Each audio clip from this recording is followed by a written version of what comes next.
पेट में गैस, कब्ज़, अफारा, बदहज़मी, खाने के बाद खट्टे डकार आना, सीने में जलन होना, ये वो कॉमन कंप्लेंट्स हैं कि बीइंग ए डॉक्टर अगर मैं कहूँ कि मेरे पास आने वाले मरीज़ों में से तकरीबन 70% लोगों की यही शिकायत होती है। और अगर बीइंग ए डॉक्टर आप असेस कर लेते हैं कि इस मेरे मरीज़ को कोई बड़ी बीमारी नहीं है, और एक कॉमन चीज़ ये होती है कि आपके पेशेंट्स ज़्यादातर मैदे के कैप्सूल धड़ाधड़ खा रहे होते हैं, डॉक्टर भी मैदे के कैप्सूल लिख देते हैं, लेकिन वंस कि आप असेस कर लें कि कोई बड़ी बीमारी नहीं है, तो ये एक इंतहाई शानदार फार्मूला है जो मैंने अगर अपने अक्सर मरीज़ों को जब इसके ऊपर गाइड किया और लोगों ने इस्तेमाल किया है तो यकीन माने इंतहाई शानदार इसके रिजल्ट्स हैं और लोगों का मसला हल हो गया विदाउट एनी मेडिसिन। देखें, इस चीज़ को समझना ज़रूरी है कि आपका निज़ाम इंहिज़ाम काम कैसे करता है। जब आप अगेंस्ट द नेचर चलेंगे और अपने निज़ाम इंहिज़ाम पे वो बोझ डालेंगे जो उसकी हेल्थ के लिए अच्छा नहीं है, तो ये सारी कॉमन कंप्लेंट्स आएंगी। और लेकिन इसका हल आप करने की तरफ जाएंगे और उन मसाइल को आप ठीक नहीं करेंगे जहाँ से ये प्रॉब्लम्स पैदा हो रहे हैं और धड़ाधड़ मैदे के कैप्सूल खा रहे हैं, तो आपको फ़र्क नहीं पड़ेगा, ये कंप्लेंट्स रहेंगी। तो करना क्या है, सबसे पहला काम आप ये करें,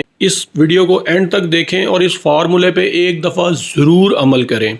खाने के बाद आपने 15 मिनट लाजमी वॉक करनी है, चाहे आप घर के सहन में करें, चाहे छत पे चले जाएं, लेकिन खाने के बाद 15 मिनट वॉक को अपना मामूल बनाएं। फ़िल्टर का पानी इस्तेमाल करें। लोगों ने घरों में फ़िल्टर लगा रखे हैं लेकिन उसको बहुत अरसा तक वो चेंज ही नहीं करते, जिसकी वजह से पानी की क्वालिटी कंप्रोमाइज़ हो जाती है। आपको ज़हनी तसल्ली होती है कि मैं फ़िल्टर का पानी पी रहा हूँ। बेस्ट इससे भी आगे जाना चाहते हैं तो पानी को बॉयल करें, बॉयल करके ठंडा करके बोतलों में स्टोर करके इस्तेमाल करें, इससे अच्छी चीज़ ही कोई नहीं। तीसरी चीज़ ये है कि अगर आप खाना खाने के बाद पानी पीते हैं तो इस आदत को छोड़ दें। जब आप खाना खाते हैं आपके मैदे में हाइड्रोक्लोरिक एसिड और बहुत सारे ऐसे एसिड सिक्रीट होते हैं जो खाने को हजम करने में मदद देते हैं। जब आप पानी पीते हैं तो वो डाइल्यूट हो जाते हैं, जिसकी वजह से उनका असर कम होता है और आपको बदहजमी की शिकायत होती है। आप अपने इर्द गिर्द देख लें कि 70 to 80% लोग सफ़ेद आटा इस्तेमाल कर रहे हैं, जो सबसे बड़ी रीज़न है आपके निज़ाम इंहिज़ाम को डिस्टर्ब करने के लिए। और इस पर ऑलरेडी हमने वीडियो भी की हुई है कि इसमें फ़ाइबर नहीं होता, और ये बहुत बड़ी रीज़न है इन तमाम मसाइल्स की। अगर आप प्योर गंदम की रोटी इस्तेमाल करें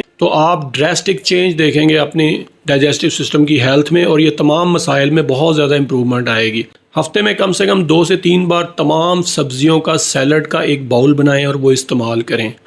ये आपकी गट हेल्थ और के लिए बहुत ज़्यादा फ़ायदेमंद है क्योंकि रिच फाइबर सोर्स है, और आप अगर ये सारी शिकायत हैं आपको तो इसमें बहुत ज़्यादा फ़ायदा होगा आपको।